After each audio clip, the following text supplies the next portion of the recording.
Minister of Energy and Energy Industries, Stuart Young, notes sustainable energy projects are absolutely critical to the region.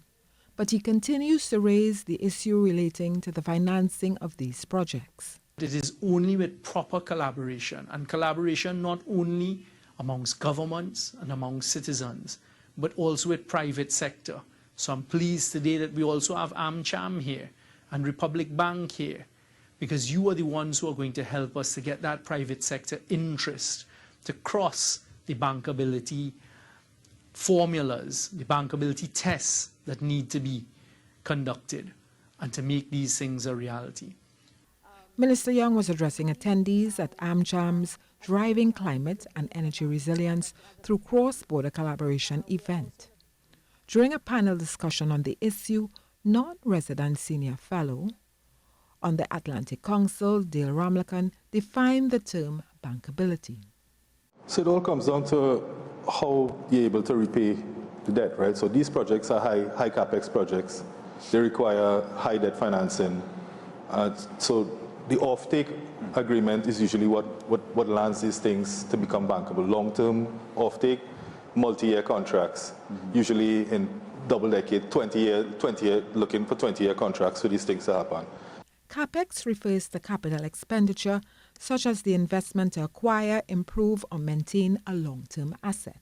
For example, land, a building, or equipment.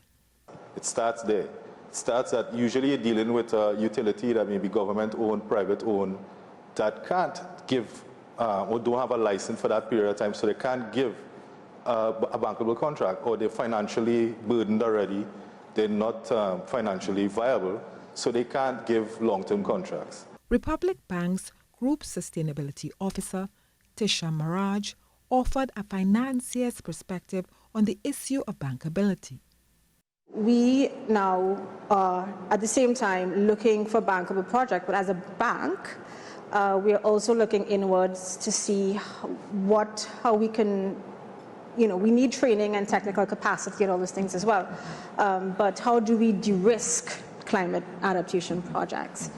Because many times a project may be bankable, say for the US or Canada or whatever, but when it comes to us in our traditional banking systems, we may not have the capacity to do risk. So that's something we're trying to do at the bank. Ms. Maraj noted small micro-enterprises, women-owned businesses were among others receiving the bank's focus. We're also trying to focus a lot on our SMEs, because they're the ones who I think require a lot of assistance. Again, not just in accessing finance, but also in understanding how to make a bankable project when they come for financing. So we've set up an entire unit called the Center for Business Administration.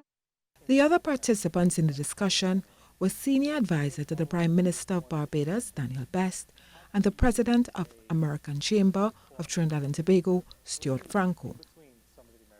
I am Terrian Brown Campbell, and this is Evolving Energy.